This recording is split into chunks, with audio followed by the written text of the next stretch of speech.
कटरमली देविया बेड़ों में करम पूर्व संध्या के शुभ अवसर पर उपस्थित हम सभी लोगों के लोकप्रिय सांसद छोटे भाई सुखदेव पटेल जी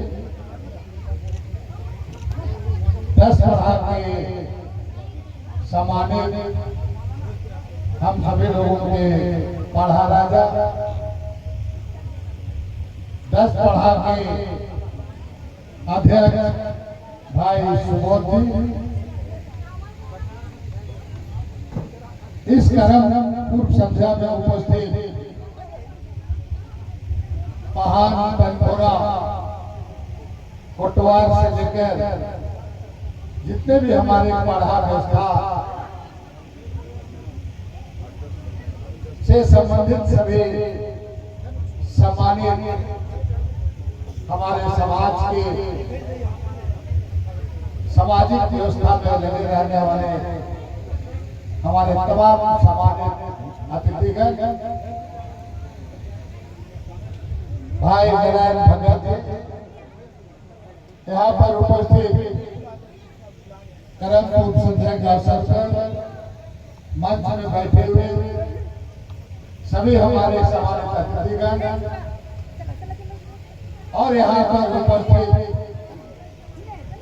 विभिन्न जगहों से आए हुए इस करम पूर्व संध्या में भाग लेने में जो आए हैं सभी हमारी माताएं बहनें, नौजवान साथी, बेटे व बेटियां, आप सभी लोगों को सबसे पहले मेरी तरफ से जय धर्म एवं जोहार।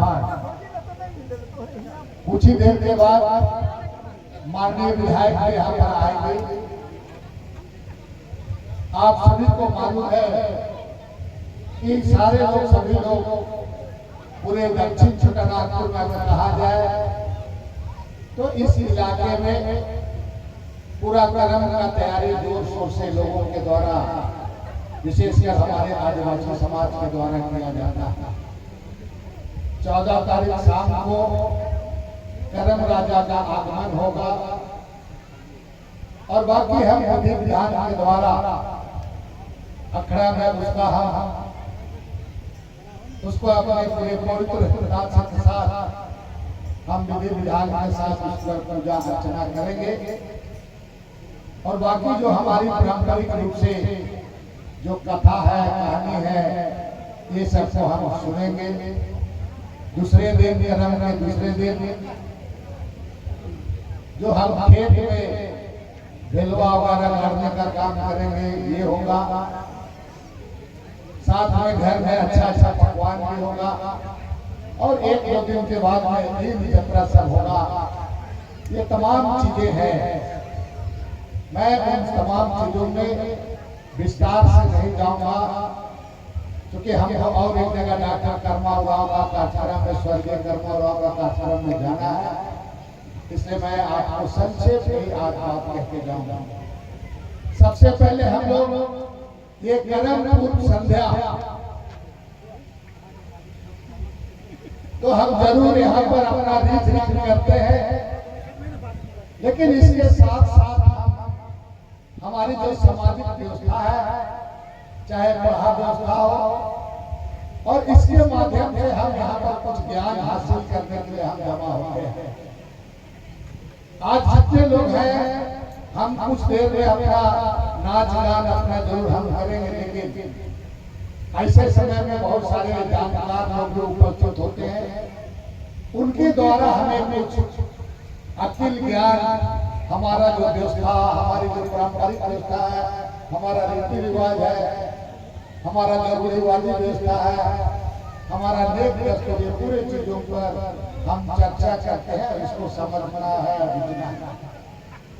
मैं आज विशेष रूप से कहना चाहूंगा कि आज हम लोग के साथ और पूरे, ऐसे तो आदिवासी पूरा इस देश का सबसे बड़ा मालिक आदिवासी है,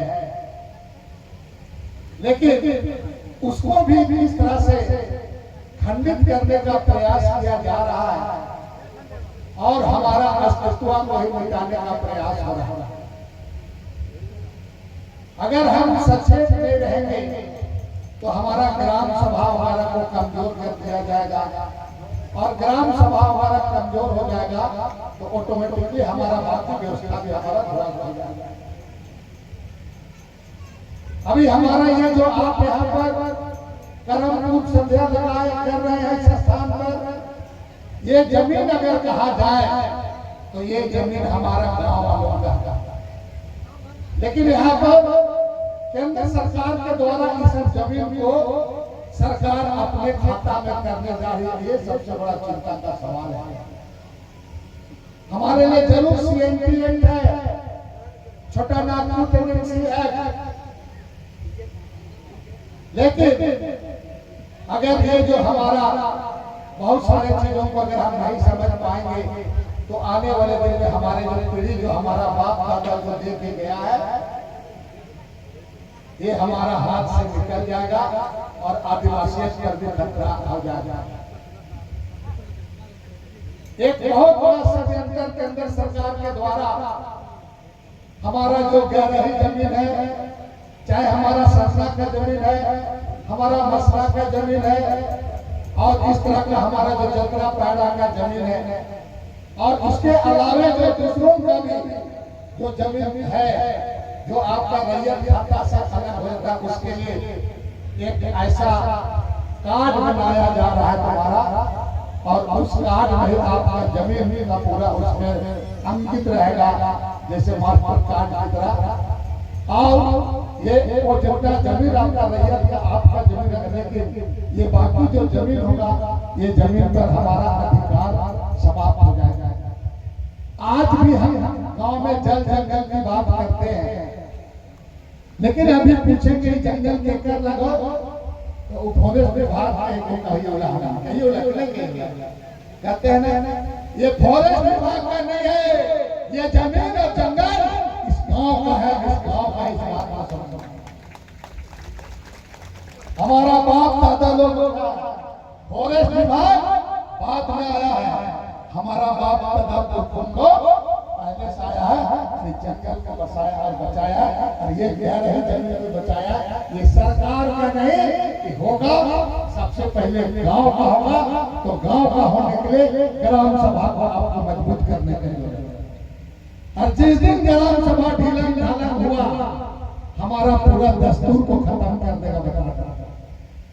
यही एक बहुत बड़ा षड्यंत्र चल रहा है देश में। इसीलिए हमारी जो माताएं बहनें सभी लोगों को हम आप सब लोग कहेंगे कि हमें बहुत हमारे साथ बहुत चुनौती है, आने वाले दिन के लिए हमको समझना होगा इस बात को। दूसरी बात हम कहना चाहेंगे कि आज हमारा समाज में हमारा जो आदिवासियत को समझने की जरूरत है। हमारा लोग बहुत सरल संकोचित दिमाग का होता है, संतुष्टि रहता है, सुबह कमाता है शाम को खाता है, हाय हाय हमारा लोग नहीं करता है। और आज इसके लिए एक ही उपाय है हम लोगों को, हमारा समाज को आगे बढ़ाने के लिए शिक्षा, पढ़ाई लिखाई। हमारा समाज आजकल जब छोछरा पढ़ करके छोड़ दे रहा है पढ़ाई। हमारा समाज पढ़ेगा लिखेगा तो ये जो तुम्हारा पूरे संविधान में जो अधिकार है उसको समझेगा, संविधान को समझेगा।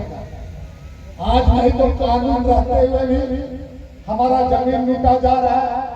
मझिया जमीन तक को आप मझिया जमीन को जिस तरह से लोग सादा हुक्मनामा बना के लूट रहा है, अगर यही रहा रवैया तो हमारा क्या हाल होगा ये हम नहीं बोल रहे, आप खुद सोचें। इसीलिए जब कश्मीर में 370 लागू हो सकता है तो झारखंड में ऐसा कानून नियमावली कोई बनाना होगा और 5वीं अनुसूची को भी लागू करना होगा। इस बात को समझना होगा।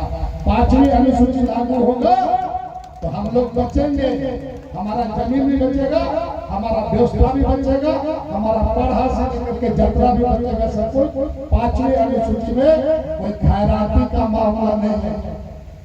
हमारे लिए यहाँ पर डॉक्टर भीमराव अम्बेडकर, जयपाल सिंह मुंडा जैसे लोग, कार्तिक उरांव जैसे लोग संसद में ये कानून बना के दिया है 5वीं अनुसूची का लड़ाई हमको लड़ना होगा। हम 5वीं अनुसूची को लागू कराएंगे तो हम कभी इन सब चीजों को बचा पाएंगे। इसलिए एक उलगुलान करने की जरूरत है और इसके लिए आपको तैयार रहना होगा। और इस बातों को माननीय संसद से इस बार अपने पहले भाषण में इन्होंने जाकर के सरना कोड और आदिवासियों का बात को उठाया है। ऐसे संसद को हम लोग चुन के भेजे हैं, इससे ताकत मिलेगा, हम लोगों को मजबूती मिलेगा और 5वीं अनुसूची को भी लागू कराने के लिए संसद में हमारी बात को उठाएंगे और इसको हम लागू कराने की दिशा में आगे बढ़ेंगे। बात बहुत है लेकिन आज का दिन दूसरा है, समय का भी अभाव है। हमने विश्व शिकार के पास में एक बहुत सोच समझ के भवन बनाया था और उसमें एक बेहतर करने का मेरा मन था, लेकिन हम उसका रखरखाव भी हम सही तरीके से नहीं कर पाते। इसीलिए पढ़ा के सदस्य पदाधिकारी हम सभी लोगों को बाद में कभी हम लोग यहाँ एक सेमिनार वगैरह रखे जिसमें संसद से को भी बुलाए और एक हम लोग नियम कानून के तहत